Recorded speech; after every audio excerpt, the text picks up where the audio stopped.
Welcome to Trending in Education. Mike Palmer here. Excited today to be joined by someone I follow avidly on Twitter. I would recommend folks who have a Twitter presence to check out what Lou is doing. Dr. Lewis Moore, professor of history at Grand Valley State University in Michigan, on the show today. Lou, I want to welcome you to Trending in Education. Thank you for having me. And you're not just someone who's on Twitter. You've also done other things in your life, including writing a book, which I just read, which is called We Will Win the Day. But before we get to that, welcome you to the show. And then as the rite of initiation, we ask our guests to tell us their origin story in their own words. So can you catch us up on how you got to this point in your professional life? Yeah, I thought you thought I was some kind of like Marvel character, but okay. All right. So for me, it starts a couple places. One, I just love sports, right? So I do sports history, I do Black sports history. So I've always loved that. But where I got into it in the fact that you can actually do this as a job was I was an undergrad at Sacramento State University back in the, oh my gosh, long time ago. And for our senior thesis class, we had to do California history class and we could choose any project. And I wound up settling on the Jack Johnson Jim Jeffries fight of 1910, July 4th. Now, the fight happens in Reno, so obviously it's not California history. But before it happened in Reno, it was scheduled for California. So the senior, thesis paper was just looking at newspapers, various newspapers, and this is before everything went online. Mhm. So I actually had to go to the state archives or go to our newspaper room at Sac State and get stuff. And so that's how I started. And then the professor Joe Pitti was like, "Oh, you should try the MA program." So I got into our MA program, substitute taught on the side, as a substitute teacher, a couple days a week, just not getting up at 4 in the morning and checking and see if someone needs a sub. It's not a fun thing to do when you're in your low 20s, right? Yeah. And so I did that. If you hear my dog, I apologize to everybody in the background, but there's probably a squirrel outside. And it's He not, th- he sounds he or she sounds cute, so it's okay. yeah, it's not cute right now. But anyway, so I did that and then got into a PhD program. And then the whole time I'm trained at history, African American history. So my advisor does African American history, doesn't do sports, and nobody around. I was at UC Davis does it, but I always did sport. And so I didn't do a traditional sport history program. What I did was use sport to look at Black history. Mhm. And so that's maybe where I'm a little bit different than other folks. Some people they study under somebody who does sports history, or they go into a kinesiology program in their sports history there, or sports studies, Yeah. or somebody comes to it as their second or third book. Okay, I've written my first book. Now I'm going to do some sports. Great. For me, it was like, this is it. This is what I want to do. There's no losing. And so Yeah. in that instance, I'm pretty rare, right? Where I'm going to get a U.S. history job doing sports is very rare. But I got lucky, and I'm at a place where I can do what I want. And so my first book was really just picking up on all that boxing stuff I did. And so I Fight for a Living is about Black boxers from 1880 to 1915. So a lot of Jack Johnson in there, a lot about manhood and just Mhm. mobility. And then when I was finishing that, I got an email about doing this book. And I was like, cool, I don't have to go through the rigorous process of writing a proposal Right. and then doing, 2 years of research and then hoping two random people like it and then they make all these changes and proceed. Cause that's what I fight for living is, oh, you have to make all these changes. I was like, man, this is my baby, but okay. But with this book, it was just like this company, the initial company, they just want to put out stuff. I'm like, all right, whatever. So it's academic, but I didn't have to be as academic. It's formal, but a little bit informal. And so I signed that contract in 2014 for We Will Win the Day and promised delivery 2 years later while I was still finishing up and shopping I Fight for a Living. And so they do come out the same week just because I think I Fight for a Living was done a year before, but just the way publishers work, I had submitted that done with it while I was writing We Will Win the Day, but they just come out. And so with We Will Win the Day, I just wanted to tell the story that I've been seeing. Like I'm really big on newspapers, I'm really big on the Black press. And what I did was literally just read everything I could from 1945 to 1968 to tell Mhm. the story. But I'll shut up now. Maybe you have questions. So Yeah. No, I'll I mean, stop. That's my origin story. So that's I just good. do what I use sports and the Black athlete to tell stories about American history. Yeah, and you also are a podcaster. The podcast is called the Black Athlete, which I've listened to. I guess there's two elements of the storytelling in We Will Win the Day that struck me. One is the level of depth that you get into historical figures like Bill Russell or Jackie Robinson, like understanding them with a little more than a surface, like almost mythological understanding of these people, which is interesting. There's one dimension that's interesting. The other one that I really liked was the fact that you were able to tell the stories of athletes and names that I maybe hadn't heard before, and tying that to lessons learned from the current situation in sports, where if you're talking about you really hitting the ground running starting in 2017 with these two books out, and the Trump presidency is just starting, all of the activation around sports that happened through his presidency. And then that led into the pandemic years. And Colin Kaepernick is someone who's sort of a contemporary of yours in terms of his narrative, which is something that I know you've been tracking as well. And then on top of all that, we have the Rooney Rule and what's going on in the NFL today around their head coaching problem, and the Brian Flores suit just recently came out there. So while you're studying sports, it's not really just the box score element that you're about. A lot of it is more of the narrative element, the storytelling, even the mythic element of sports, and how that sort of helps us understand who we are and work through some of the problems that we have in our culture. So I would recommend our listeners to check out what Lou's got going on. In terms of a question, how is now treating you? What's top of mind for you right now? As a historian, I always like knowing what's top of mind in this moment and then how that connects to history. Frequently, historians are really good at telling stories from that lens. So, like, what out of what's going on right now is capturing your imagination? That's a good question, right? I'm all over the place right now, but I think you mentioned it before. One of the things I try to do on Twitter or just with any of my public writing is really attach what's going on right now with back in the day. And so there's always, and even when I assign papers for my students, that's all we do is I try to get them to do public facing writing. And whether it's sports class or US history class, like how can you use the work that we're learning with what's with the current event today, and I apply that to my own writing. So right now, as of like February 8th, if you follow me on Twitter, been a lot of conversation about race and blackness and whiteness, and just that's the conversation with the Mike McDaniel hire in Miami. And I just think again, if this is to me, if I use this as a window to look at American history, then this is an opportunity for me to publicly discuss how race and whiteness and blackness operates in America when we come to terms, when we talk, for lack of better terms, like mixing, like race mixing, right? And so if you follow me, I talked a lot about the other day about athletes who are passing as white and what happens when they get outed legally and socially. And so that's where I've been thinking about now. There's another box I didn't mention. I'm like, should I post that or should I just go on about my day? Because once you post something, there's a thread to it. It takes a little bit of time because you're linking articles and stuff. And the other thing is a lot of it's my work and it's not public, and you're like, okay, you worry about who's taking what. So I'm always trying to deal with that threading of, okay, here's some work and then just enough where someone can't go and take it and run off on their own. So I'm really into race right now and people who are phenotypically look white, but maybe have black blood in them. And also, as you said, the Rooney Rule, just trying to follow it. Now that the coaching hiring cycle is done, just try to figure out what's going on when it comes to the lawsuit and also what the NFL plans to do. Yeah.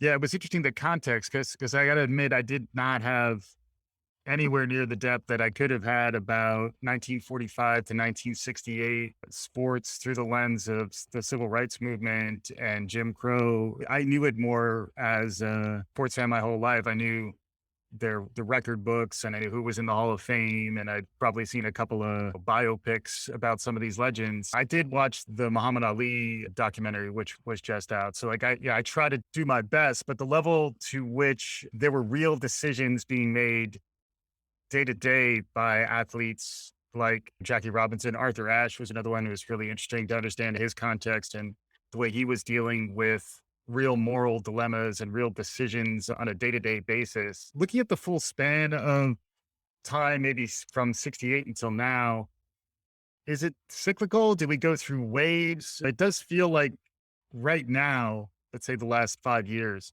has been a level of activation and activity in terms of civil rights, social justice. The consciousness of racism is probably at an entirely different place than it's ever been. It feels like this is the most it's been raised in our consciousness since the 60s, but you're the historian who studies this stuff.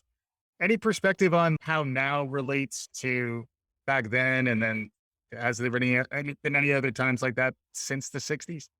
Yeah, so I would say like the last 10 years ish, starting, oh yeah, 10 years started with the murder of Trayvon Martin. And Mm, that's when you see the Miami Heat put on the hoodies. And yeah. I think, and there was no real backlash. And that's because there are mega superstars like LeBron and D Wade. And I think it opened an avenue for other athletes to get involved because the biggest superstars were getting involved. And that's just what they were going to do. On top of that, there was mega protests, right? Black Lives Matter has been around since 2012. And when you compare it to the 60s, a good story I like to use is someone like a Floyd Patterson, who was one time youngest heavyweight champion of the world. And in 1960, he's sitting there watching TV and sees, kids his age, right, out there in the sit-ins movement. It's like, wow, I got to do something. And then he gets involved. He's not necessarily marching, but he joins the NAACP. He makes sure one of his fights is integrated. And then he does some work with Jackie Robinson around like housing and stuff. So he's involved and he Yeah. visits Birmingham in 1963. But it's what happens is then and now is that these athletes are always second, right? They're behind the people and it gives them cover. And so that's why like if last summer in 2020, you saw a lot of athletes out there. That's because everybody was out there. And Mm, so it's harder to be first, right? When there's going to be a lot of like arrows pointed at you. But if you're just part of a movement, mhm, then it's a lot easier. And so mhm. there's a massive civil rights movement, right? There's the sit-ins, there's the freedom rides, and then there's just general movement to integrate stuff and protest. And so athletes are part of that, just like they are now, not necessarily leading it, but Right. part of it. And they get called out to lead it, just like we see now.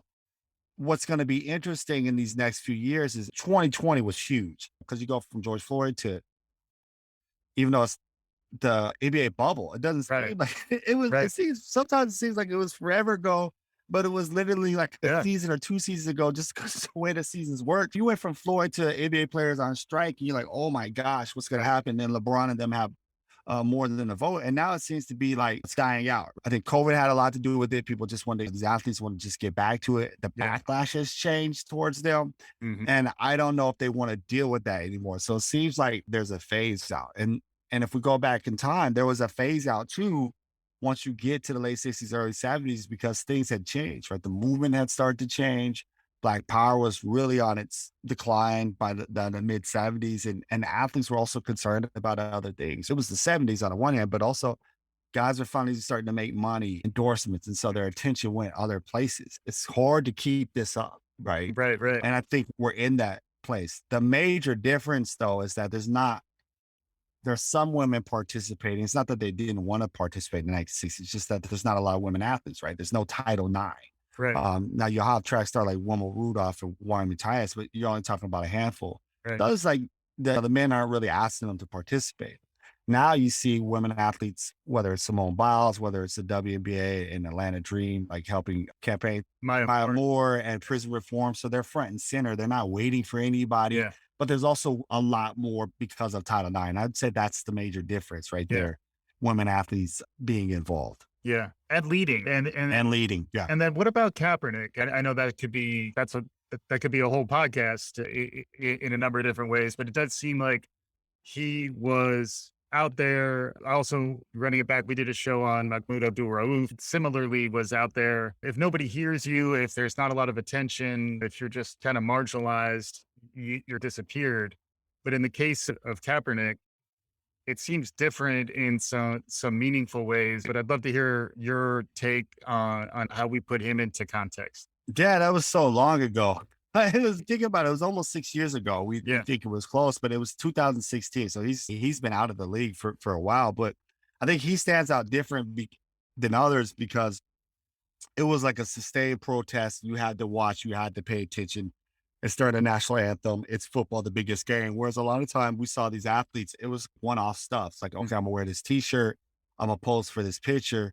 But Cap was every week, preseason, even when he wasn't playing, when he was playing, And then he had the platform and he spoke. He didn't shy away. And I think it galvanized a lot of football players. It changed the movement, it showed them their power, and also showed them what their owners really thought about them. Mhm. But then again, the struggle with football players, there's a new wave, right? Yeah. All the time because you're not in that long. So a lot of the guys who are in now, they were maybe in college, maybe in high school, depending on the age when Kaepernick was there. And so they're just trying to make it, right? They're just Right. trying to get their 3, 4 years in.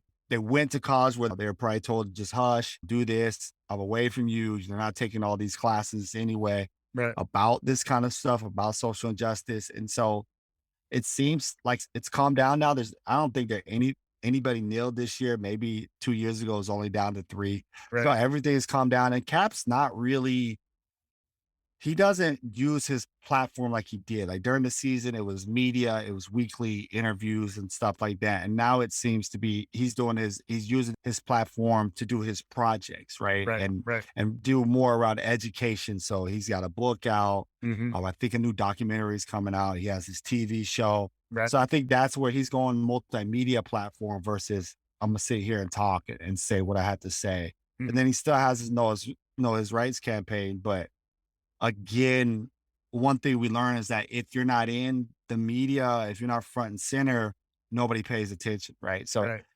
it's possible that he could be still putting on the same events that he was in 2017, but because he's not out front and center, people aren't paying attention anymore. Yeah. Although he is in some ways the person I at least think about when I think of Black Lives Matter, and in Right, some ways he was vindicated by the sad truths of the last few years, and then the activation that came after right. George I Floyd. mean, even 2020, you have Floyd, you had Ahmaud Arbery, you had Breonna Taylor, and you had a masses of people out in the street, right? Right. And the Right. NFL, the players finally put out Black Lives Matter video. Yeah. Roger Goodell apologized. I think there was like a kind of apology to Kaepernick. So like you're right, but you're still not getting back in this league. They stayed mad at him for a long time just because the position he put them in, Yeah. the position they think he put them in. I think he had far more supporters than the people saying they're never going to watch again. But I think the NFL blinked too soon. Yeah. And the whole shut up and play is something you talk about back in, the 40s, 50s. It's been around forever. And the Right. right path for a black athlete to take, for an athlete of conscience to take is something that was true then. It's still true now. And it does seem like looking at today's news, you were mentioning Brian Flores, which is something I think we're all thinking about these days. It looks like that was an act of conscience to file this suit. That likely puts his future career, he may become the head coaching equivalent of Colin Kaepernick, where by virtue of taking the stand, maybe he'll still be able to protect his career, have a job as coordinator, stick around in the NFL in some capacity. The owners in the NFL is really the space that a lot of people are looking at now. And how likely are they going to take a chance on Flores when the risk is not just what happens on the field, it's also might he wind up turning his attention on me, in which case then I'm suddenly vulnerable. Any perspective on the Flores suit? I believe you were cited in it. Is that right? I thought I. Yeah, one of my public facing articles, NFL protest. But yeah, so Flores, almost a week ago, right? Just caught everybody off guard about really the discrimination he faces, but other black coaches face. And I think that was important, right? He was like, it's not just me, it's not just the New York Giants, it's every team, it's every coach forever, right? Every Yeah. black coach forever, right? And I think it was really powerful and not necessarily a Kaepernick thing because Kaepernick was protesting stuff off the field and then they never let him back on. This is more Kurt Flood, where you're Mhm. going after this kind of structural problem with the sport. Still, Flood got his time at, the Washington Senators, but I think Flores is done, right? He had a few Yeah. interviews already, and I don't know, whatever was going on there, but I think he understood if he did, this was the end of the road for him. But the indignity of what happened to him, I think it slapped him in the face so hard that he was like, this is it, right? Yeah. It's not just me. And he understands it. And we all understand it, right? The last hire was the New Orleans Saints, and they hired within, right? It's like, why put people through all this? And I think their criteria for hiring was one, to know the Saints organization really well. So, well, why bring an outsider in if you haven't created that type of, pipeline, and you're just doing these sham interviews? And I think he was right on that. How the Houston Texans did David Coley. They fired him just to hire Lovie Smith, right? Like, Right. you clearly didn't want to go their way of Lovie Smith, because you could have hired Lovie Smith last year and you brought him on as defensive coordinator. Right. But I think Flores was up for that job too, but his lawsuit spooked him. You're right. Yeah. We can't hire a white guy who's young and literally never coached. Can't do that. I think at the very least it spooked him there. But what's going to be interesting to see if other coaches have his back. If Right. it's just Brian Flores, all by himself. And the sad part, if the listeners understand the Kurt Flood situation, is no modern player had his back, right? There's guys like Jackie Robinson who spoke out for him. I think Hank Greenberg Right. and a few others. And just if folks don't know the history, Yeah. Kurt Flood, baseball free agency really changed Right. the game. He's an undertold story. Well, he's not in the hall, but Yeah. Yeah. so he sued to end the reserve clause, which essentially says if a team signs you, you're their property for life. And Right. he's like, that's not fair. I have no say in where I go. You can't just trade me. I can't negotiate.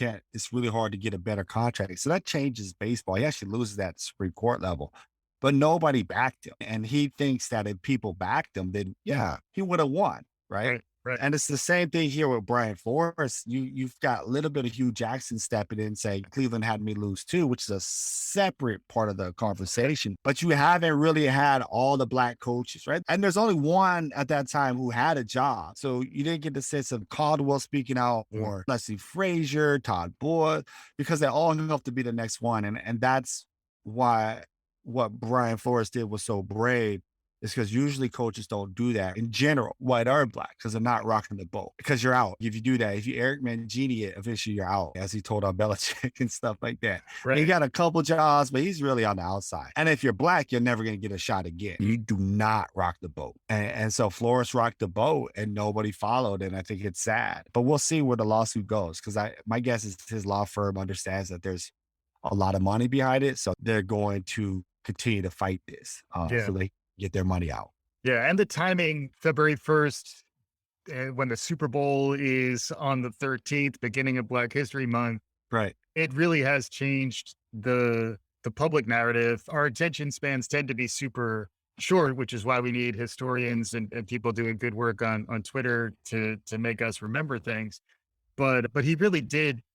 I talk about the zeitgeist a lot on the show. He did steer the collective attention towards topics that Roger Goodell and the NFL owners were not expecting to be dealing with. Right. I mean, and he got at least 5 days out of it, which is really hard to do in a era where you get 24 hours. So he did it on the same day Tom Brady announced his retirement, and people stopped talking about Tom Brady's retirement. So it was big enough to do that. It was on a lot of shows, and it was smart. Not only does, the beginning of Black History Month, but like you said, it was 2 weeks before the Super Bowl. So it's essentially a dead week, right? The week before. And now everyone's attention's gone to the Super Bowl. My guess he can still get some attention because it's not like Mahomes is in the Super Bowl. It's not a big matchup. It's like, it's the Bengals and Joe Burrow is a good story, but it's not a time consuming story where I'm going to pay attention to everything that's out there. But we'll see, right? Because once the Super Bowl's over, now everyone's talking about their team in the draft. And because the NFL has done a really good job, a great job of controlling the timeline for 12 months of the year, even though it's only played from September and then once in February, right? Right. Because they're going to own the offseason. They're going to own the drafts coming up, and they're going to own these couple months. All the coaching hires have been done.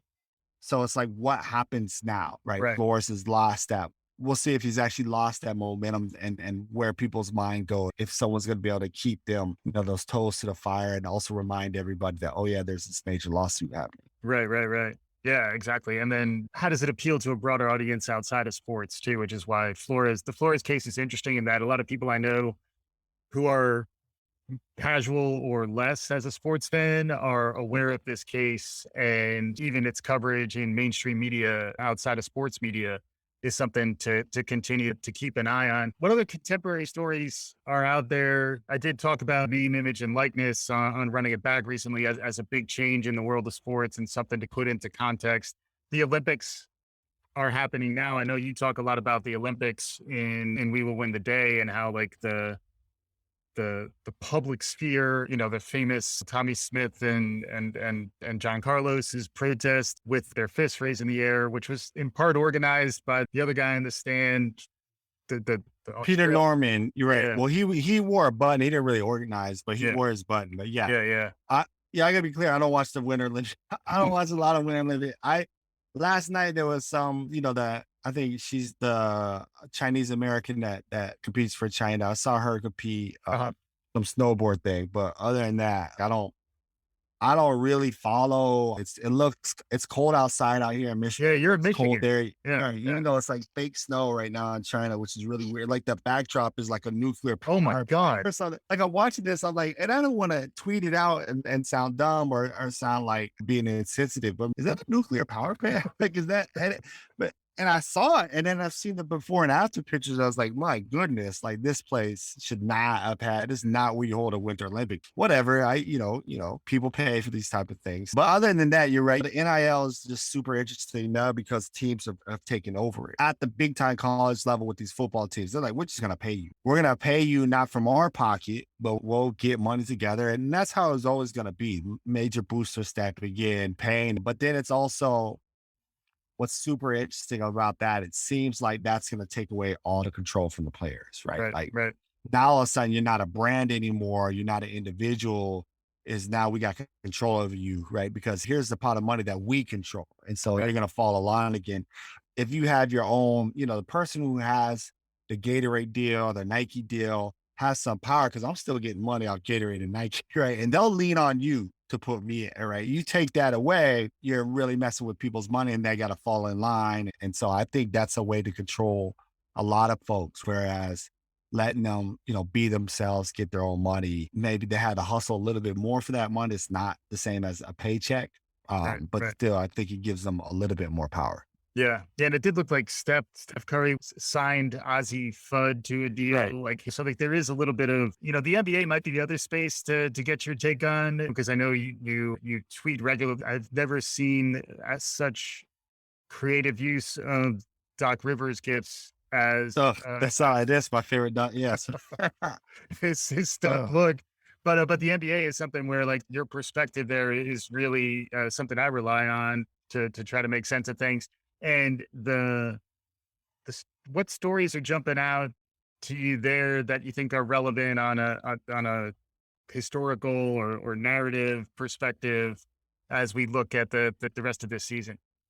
yeah. So with the NBA, I honestly, I casually watch until playoff time. So just so I know, Yeah, because it's just it kind of gets boring on a Tuesday night and it's a the lot of same games. teams and Yeah, it's, Giannis is fun, but I've seen him the last 3 years yeah, doing the same plays, passing to kind of like very, boring basic, Middleton is good, but it's not like I gotta yeah, watch Chris yeah. They're Middleton. not Showtime. Yeah. Right. But I think what's interesting is just the trade deadline, what happens with Ben Simmons and the conversation of mental health. Like Hmm. the NBA had another opportunity to talk about mental health with Ben Simmons. And I think they just pushed aside, right? Right. If your listeners don't know, Ben Simmons, the player who's super talented, but he just won't shoot the ball for whatever reason. Is clearly there's something, Yeah. that's going on with him. And then he just stopped playing because he wanted to be traded, and now it's potentially might get traded to the Brooklyn Nets, who have a star James Harden who doesn't want to be there, who also has a star in Kyrie Irving who can only play half the games because he won't get vaccinated. But I honestly think he's gonna win. He's gonna win that in the sense that eventually New York's gonna lift their vaccination laws. Like I think Right. you get the sense that the narrative of people being tired of things is starting to win out. Yeah. Right. Yeah. Even though that's not safe, I just think there's gonna be, their new mayor Yeah. just seems right to just do something like Spring is coming, and bring its coming. Omicron's coming Yeah. down. So yeah, that's Right. definitely the sentiment here as far as I. Right. But of course, I don't want to be the guy, but we could have fixed this 2 years ago if we just paid people to stay home for a couple months. And then Right. we couldn't do that. And so now I think my thing on this is there will never be a sense of normalcy, right? Mm. Just because something's going to come up in the pipeline, but they don't have to wear a mask at school, but we send them, to school in a mask. I know when they play that youth basketball, they're the only ones. I have two fourth graders. They're really the only ones wearing masks now. Yeah. Yeah.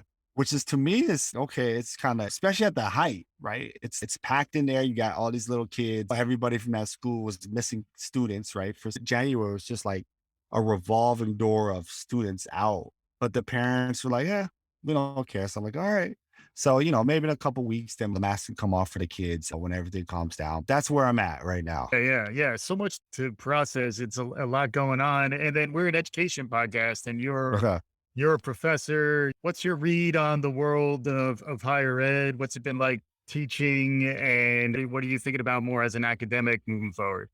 Oh gosh. So I'm burnt out, and I think we're all burnt out, right? I Yeah. think the transition from having to go immediately online to be online, and I didn't mind the next year being online. I kind of like it a little bit better. And then coming back face to face, it's been tough because you have a whole set of students who are offline or who are online for a year, and then you have some new students coming from high school who did COVID for 2 years, and now they're here on campus. Yeah. And so everybody's got to relearn, right? Teaching in a mask is not an easy thing to do. You can't read faces. Students aren't really back yet. I have one class where last week there were 6 people out for COVID and there's all like 20 some students, and it's like, someone calls you like, there he is. He's going to be out next week. So that's tough. I just think we did a lot, faculty did a lot of heavy lifting over the last year, decades and making places run. And I think now upper level sees the colleges more as a business. Yeah. And it's really hard to like you get in this not as a business. And then I think, look, I've been doing this since 2008. You realize it's a business, right? Yeah. And Yeah. so as a professor, that changes how you see things, right? Your passion is like, man, we're really just counting numbers here, right? Where, Mm, I'm a history teacher. So a lot of my classes are general ed classes. mhm. And I think the university sees us as like butts in the seats. The student sees us as I just got to check this box. So that's really hard to come in. It's like, Yeah. I want to teach you this, want to teach you this. Motivate. Yeah. Realizing, yeah, it's hard to be motivated when you realize people are just checking boxes. It's really tough in that sense. But the other thing I think, being online for a year and a half opened my eyes up to just new styles of teaching, trying different things with tech. And we do story maps or GSI mapping in some of my classes, Yeah. allowing students to do podcasts, allowing students to do TikTok reports instead of papers. Hmm. Because for me, it's all about the information, right? How do you?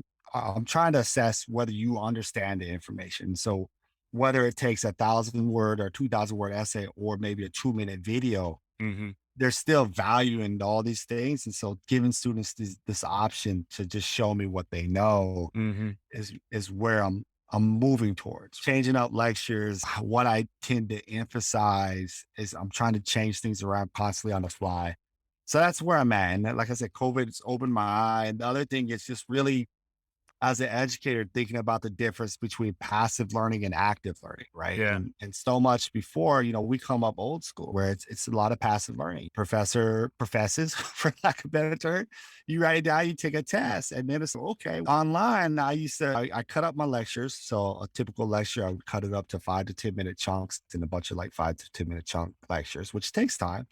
But then I would say, and I still do this for my online classes, and I started to do this for another in-person class.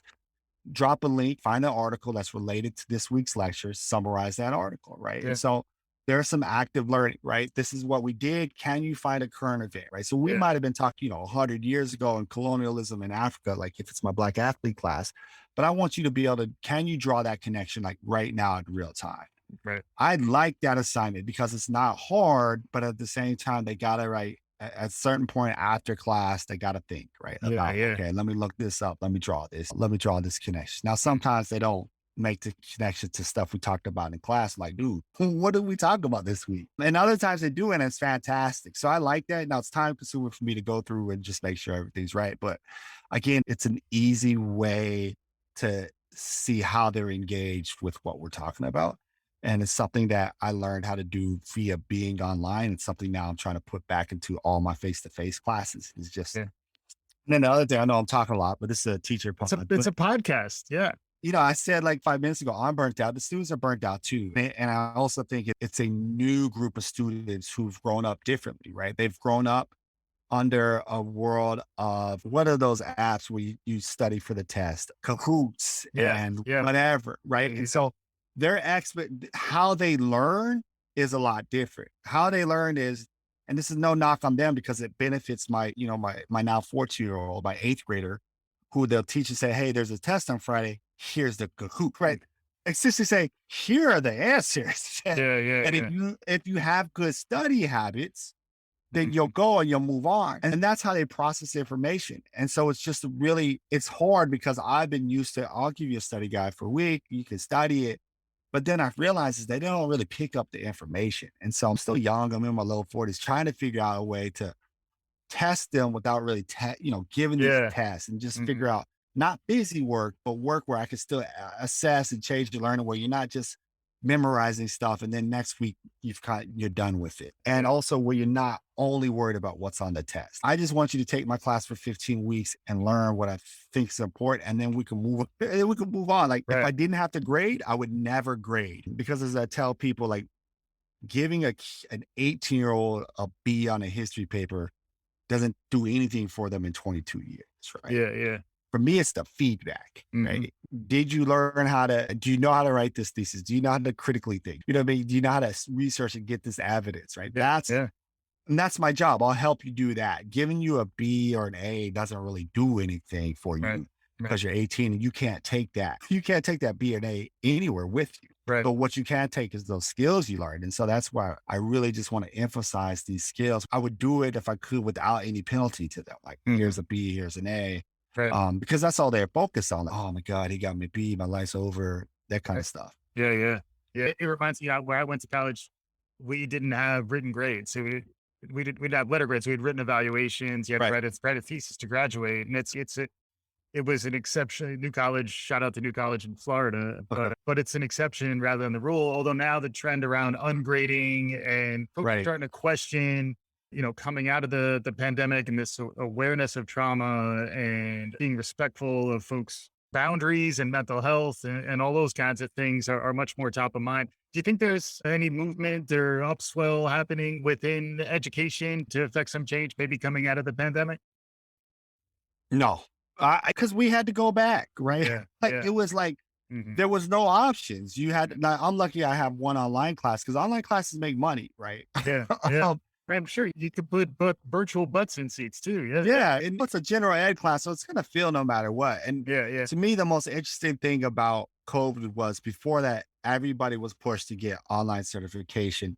It was the wave, and then all of a sudden we went online and admin all over the country like, whoa, like we're not doing that anymore. yeah, yeah, But it was just like people don't know how to do it, don't know how to make it work. And certification is just watching a 4-hour class with some guy online and taking some random tests, which we're all PhDs, so we could pass these random tests, right? yeah, Like yeah, yeah. we have enough ability to remember what we learned 30 minutes ago. So we could like, here you go, here's your certificate. But I really, when I went online, I really tried to follow best practice and I got a lot of help. And it's like, this is what's going to work for me. And I think at first when students did it, they struggled just in general because you have some professors who they'll just do a straight shot lecture. I'm gonna sit here and talk for an hour and a half. That's boring, right? Yeah, And yeah, it's true, students don't want to sit through that. And then I think that's what hurt a lot of people. But again, like I said, the admin just want to all over the country. We're just going back, yeah, and yeah. you're gonna have to teach the mask at the lower K-12 level.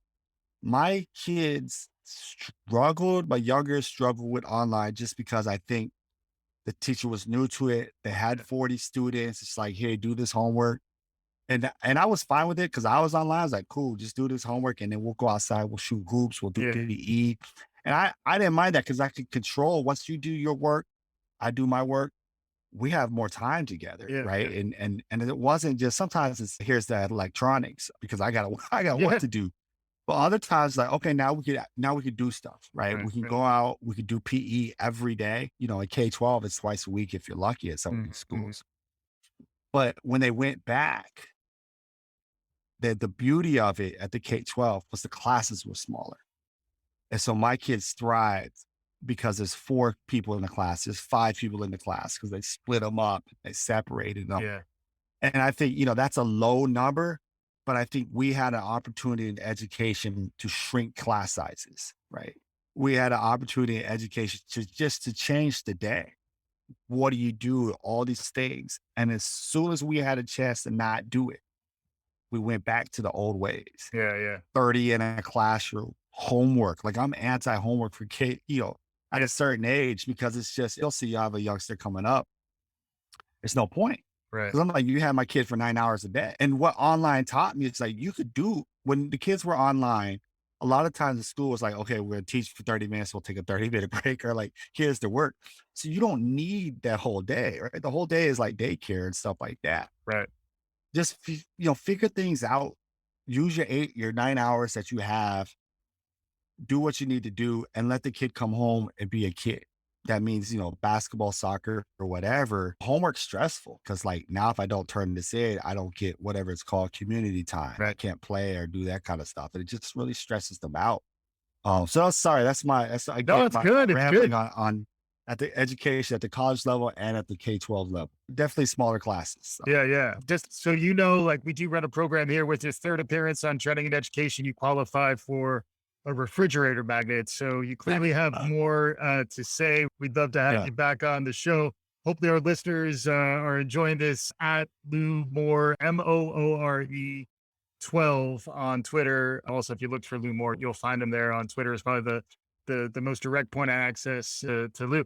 As we're wrapping up here, we covered a lot in our conversation. Any concluding thoughts as we bring this home for folks who might be listening out there?